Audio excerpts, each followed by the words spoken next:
evening, everybody, and welcome back to another huge edition of the Shit Talkers Show. I'm Bobby Baxter, and what a ridiculous weekend of football we've just witnessed. We had streakers. We had mobility scooters. We had a potato on roller skates. We had Joe Biden wandering around the MCG in pajamas looking for an ice cream shop. And somehow, despite all of that, we still don't know who Pantsless Riley. Joining me tonight, as always, the ever-professional Sally Fairbank. Lovely to be here, Bobby. And sitting beside her, wearing enough cologne to tranquilize a rhinoceros, Lenny Giordano. It's called presence, Bobby. And of course, leading the ST Funk Express, the man, the myth, the Velvet Voice King of Funk himself, Reggie Velvet Thunder King. Brother, I've been investigating. Oh no. I know who Pantsless Riley. Every week with this. They found a crushed VB tin near the scene. There were 78,000 people there. Exactly. But how many of those people drink enough VB to hallucinate and make dangerous decisions? Fair point. It's gotta be Booney. This is ridiculous. Well, actually, Reggie may have stumbled onto something. Oh, for God's sake. Because stadiums don't even serve beer in cans anymore. They serve them in those little plastic cups. The same cups you get at a 6-year-old's birthday party. The evidence is stacking up. You three are unbelievable. Well, while Reggie continues his investigation into Australia's greatest mystery, let's get into the round 6 action.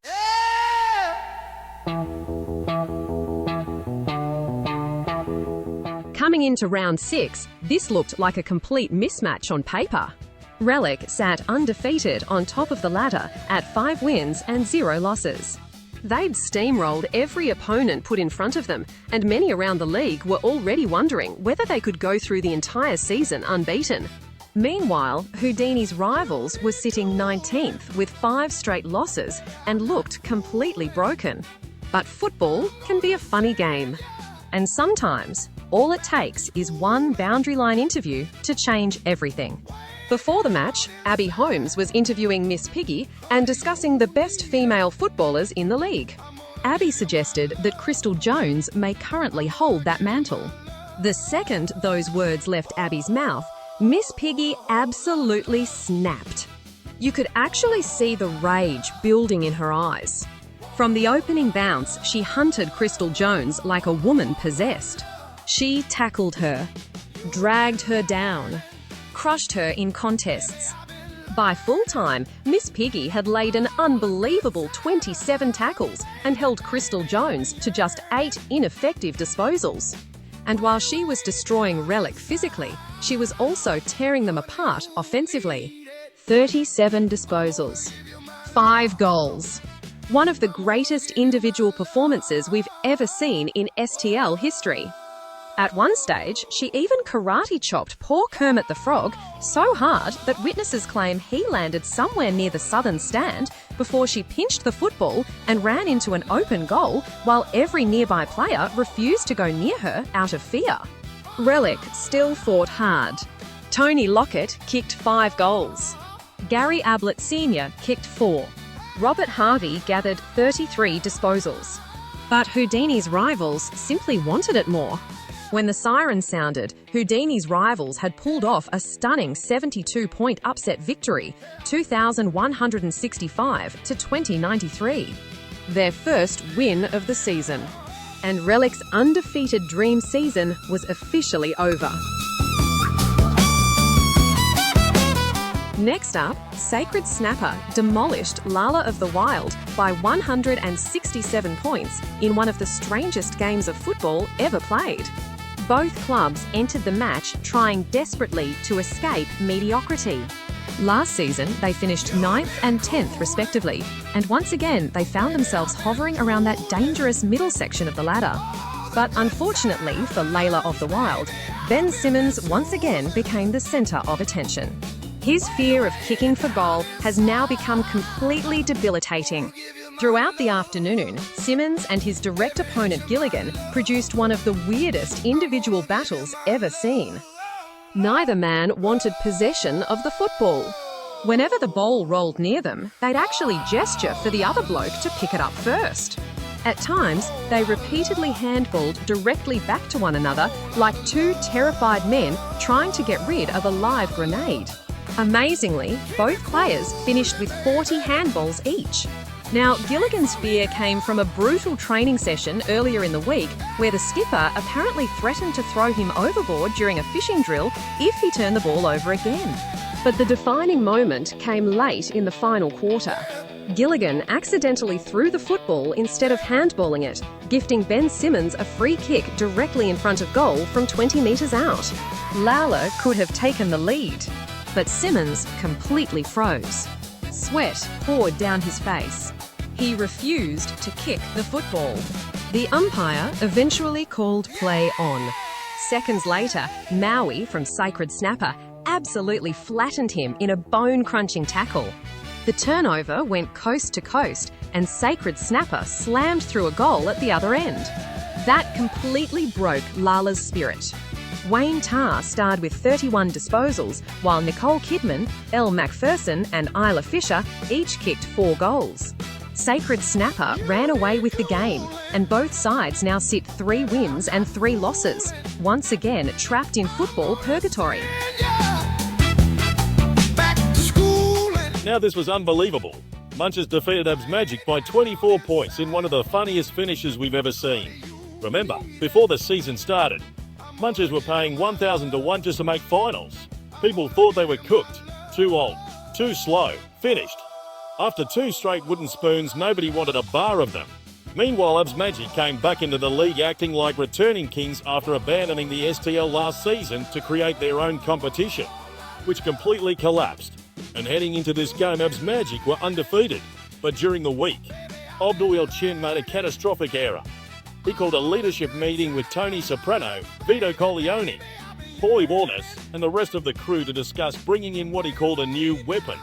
Unfortunately, some of the boys misunderstood the assignment and thought they were discussing actual weapons smuggling. Eventually, Abdul clarified that he meant Supercoach weapons. He wanted Cameron Zaha. Paulie Walnuts hated the idea. He wanted the bloke who'd cook pasta, Christian Pedraka, but then Luca Brossi quietly informed Abdul that Cameron Zaha was not only Dutch, but he was actually a delisted Smillie squad potato. Abdul ignored everybody and signed him anyway. And what ran out onto the ground was unbelievable. A literal giant potato wearing roller skates, a ninja headband and a glitter-covered Guernsey. Every time he touched the football, he screamed Zaha. His longest kick for the night travelled 6 metres. But somehow, the final moment was even worse. absmagic led almost all game. Then late in the dying seconds, Zaha found himself alone in the goal square. No defenders. Open goal. He screamed Zaha as he kicked from 7 metres out. The ball dribbled 6 metres along the ground and slowly came to a halt directly on the goal line as the siren sounded.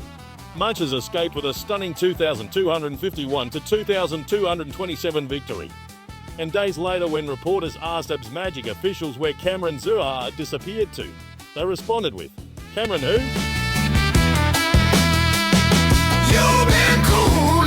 This one had plenty of feeling behind it after Michael Scott's ugly split from Sizzling Grill at the end of last season.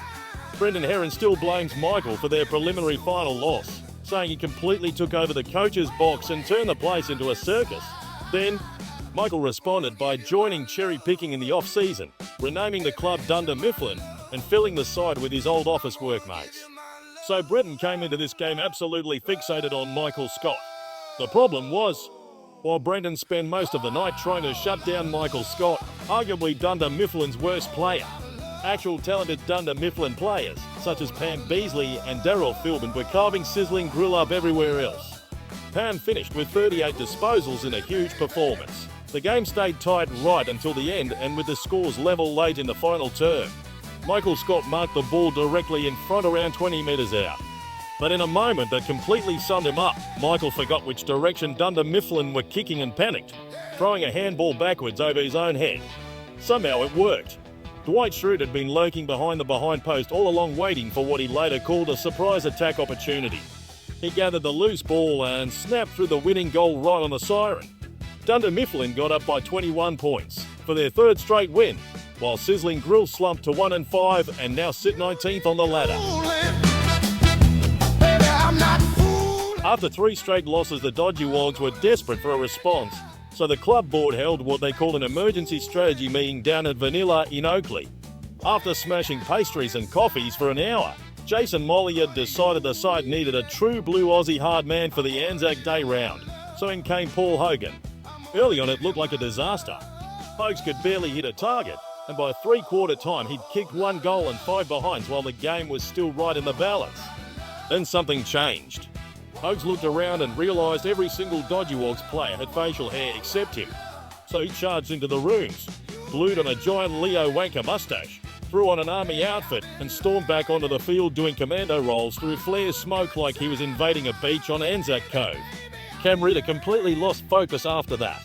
Don Burke even ran headfirst into the behind post trying to keep up with him, while Paul Hogan started tearing the game apart in the final quarter. Alongside Gary Frongolis and Saverio Rocca, Hogs helped the Dodgy Wogs break the game open late as they ran away with a huge 2,327 to 2,209 win. The celebrations apparently continued at Kinesi Bazuki Bowl afterwards, although after 2 shots of ouzo, Hogan ended up in hospital. Still, for one glorious afternoon, he was the hero the Dodgy Wogs needed. The Vipers finally got most of their team back from WrestleMania, and it showed because they just looked sharper and more dangerous all night. Roman Reigns arrived back acting like a king, forcing poor Azza Brown to carry his luggage and championship belt through the airport because apparently everybody has to acknowledge him. But somehow the Riley Boys Tigers nearly pinched this game. Late in the final term, the scores were locked together, and it honestly looked like we were about to get the first draw in STL history. Then Les Riley snapped an unbelievable goal from the boundary, and the Riley Boys bench went berserk as they snatched the lead. Unfortunately, that's where everything fell apart. While celebrating, Les, once again, spotted Abby Holmes and our very own Sally Fairbank over on the wing getting ready for post-game interviews. The pair were waving, smiling and blowing kisses, but what Les failed to realise was they were actually waving at Abby's baby, sitting just behind him. Les completely lost concentration thinking he was suddenly Australia's most desirable man, and while he stood there blushing and fixing his hair, Randy Orton slammed through 2 late goals to steal the game for the Vipers. Riley Boys lose again, by just 16 points, and somehow the whole pantsing saga around Les Riley just keeps getting worse every single week. And afterwards, it somehow got worse. Les pulled into Red Rooster for dinner and spotted Sally Fairbank and Abby Holmes eating at a fancy restaurant across the road with Matthew Falls and Dan Evans. The waiter was apparently pretending to dack customers and sometimes even himself, while the whole table laughed hysterically. Poor Les nearly drove through the front window. Lalor kept their winning run going with a 51-point win over the Roaring Tigers. But nobody is talking about the football because once again David Boon completely hijacked the night. The club had already been warned twice this season after Booney contaminated the turf with vomiting incidents, so naturally his response was to go streaking during the 3rd quarter. Out he ran wearing nothing but a baggy green cap, a Lalor scarf, knee-high socks and his blunt stones. The reaction was unbelievable. Several Roaring Tigers players started vomiting on the field, Stevie Nicks fainted, and Alanis Morissette accidentally crashed into Debbie Harry while trying to look away from Booney sprinting across the wing. Both ladies had to be stretchered off. Security eventually caught Booney after he ran out of breath a mere 50 meters into the streak, but the damage had already been done because the Roaring Tigers completely fell apart in that time. Lalor cruise home by 51 points and now jump into 5th spot, while the Roaring Tigers have slipped outside the 8th. The Flem Dogs came into this game absolutely flying. They'd won 3 straight, were kicking massive scores, and looked like one of the most dangerous attacking sides in the competition. But once again, the Paul Stanleys dragged another good side into an ugly scrap and somehow found a way to win. One of the big stories involved Flem Dogs owner Michael Fleming, who decided to wear noise-cancelling headphones because he was sick of hearing Kiss songs blasting around Stanley Park after every goal. Problem was, he also couldn't hear the umpires. He got caught holding the ball after missing a play on call, gave away a 50-meter penalty because he didn't hear stand, and kept getting run down from behind because he couldn't hear footsteps coming. Meanwhile, Matthew Richardson, an avid hard rock fan, was loving the music so much that he started getting carried away every time another Kiss song came on. Richo became so caught up in hearing Kiss songs that he actually started giving assists to Paul Stanley's players just so another song would play over the speakers. At one point he literally handballed to an opposition player and yelled out, "Play Love Gun again." Elton John controlled the ruck. Michael Jackson was huge through the middle and Prince kicked 6 goals as the Paul Stanleys ran out 45-point winners. And now there's a strange little superstition building around this club. Every season the Paul Stanleys have beaten the Flemdogs. They've gone on to win the premiership. I still reckon that sounds ridiculous, but their fans are starting to believe. Jungleland's revival continued in unbelievable fashion with a massive win over Thunderstruck, and somehow Joe Biden played a huge role despite never actually touching the football. Brian Giovanni has become convinced that Biden is the club's lucky charm after they started winning games the moment he arrived at the club, so during the week he promoted him into the leadership group. On game day, Biden wandered into the MCG wearing pyjamas and a nightcap just seconds before team sheets were due, then spent most of the pre-game asking random officials where the nearest ice cream shop was. Come on, man, I'm trying to get to the place with the thing in the spot. The whole thing completely rattled Thunderstruck. James Hetfield, Ted Nugent and Iggy Pop were so horrified seeing Biden lead the pre-game coin toss that they refused to take part in the match at all. Jungleland took full advantage from there. Barry Hall, aka Keith, dominated with 6 goals, and Clarence Clemens monstered the rack contests all afternoon as Jungleland piled on score after score to win by a whopping 145 points. 3 weeks ago, people thought this club was finished. Now suddenly, they're right back in the finals conversation. Tigerfrau finally snapped their losing streak in emphatic fashion, crushing Smillie's squad by 96 points. But once again, the biggest story involved Greg Evans.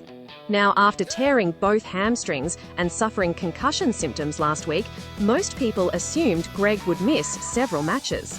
Instead, he arrived during the week carrying his own medical clearance certificate, signed by a suspicious doctor that may or may not have come from A Country Practice. On game day, Greg rolled onto the field on a mobility scooter. From the opening bounce, he spent the afternoon circling Kim Jong-un in the forward pocket like a maniac, completely tearing the turf apart in the process. Things somehow became even stranger when Greg forced the club to hire Dexter the robot as a runner. The poor thing rolled onto the field, immediately got bogged in the mud, and smashed itself to pieces after falling face first into the ground. By the final quarter, Kim Jong-un had finally had enough. He calmly pulled out a tiny notebook and slowly wrote Greg Evans' name into it while staring directly at him. The Smillie squad players saw that and completely panicked. Greg tried reversing the mobility scooter to escape, got stuck in the mud, and tipped himself over, reconcussing himself for the 2nd straight week.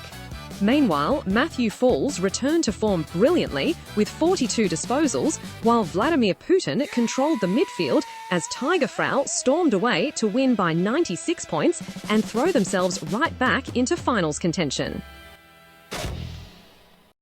Well, it routed everything. Miss Piggy destroyed Rellik. Dunder Mifflin won thanks to an accidental Michael Scott assist, and Joe Biden somehow became Jungleland's lucky charm. And Houdini's rivals finally got on the board. That win over Rellik completely changes the mood of their season. I'm still stuck on Cameron Zaha kicking it 6 meters from 7 meters out. That takes real talent. And poor Les Riley gets distracted again.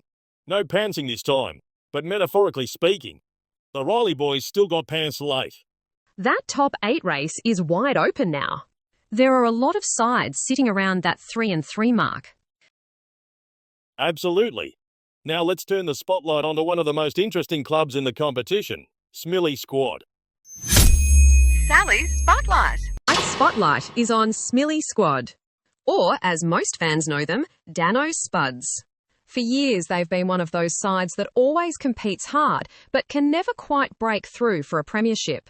Dan Evans fully embraced the club's identity by building a team around 19 life-sized potato footballers led by player-coach Spudman, who's now somehow equal leader in the STLCA votes.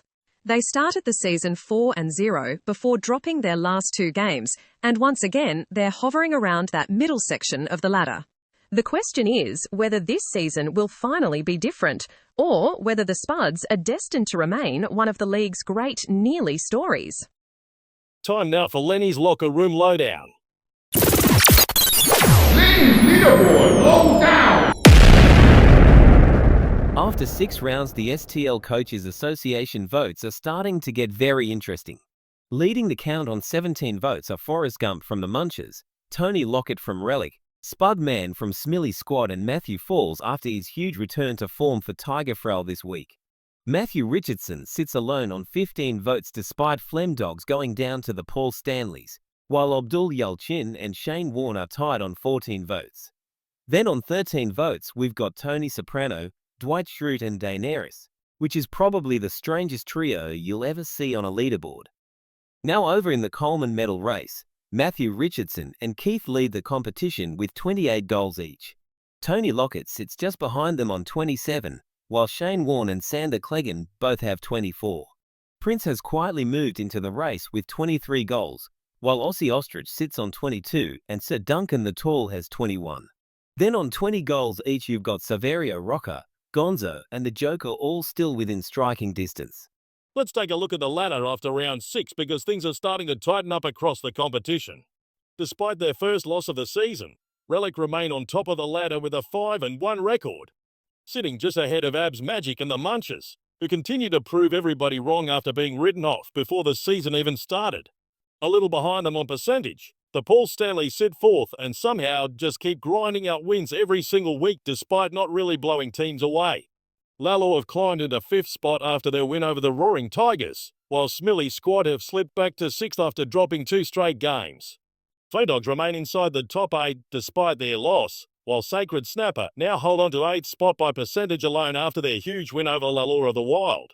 That means the Roaring Tigers have fallen outside the 8 into 9th, with their arch-nemesis Tiger Frel suddenly charging back into contention after snapping their losing streak in dominant fashion. Further down the ladder, Jungleland's season is suddenly back alive after winning 3 straight, while Dunder Mifflin have quietly recovered from their horror start to the year and now sit at 3 wins and 3 losses. And down at the bottom, Riley Boys Tigers remain the only winless side left in the competition, although they've been much more competitive over the past few weeks and probably feel like a win isn't too far away.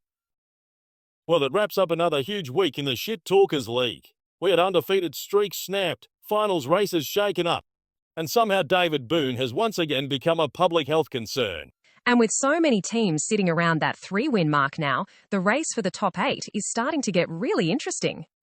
And if Smillie's squad keep letting mobility scooters onto the field, they might need to start recruiting mechanics instead of bargain bin television robots from the 1980s. Thanks for joining us, everybody. We'll catch you next week for another massive round of STL action. See ya. See ya. It's more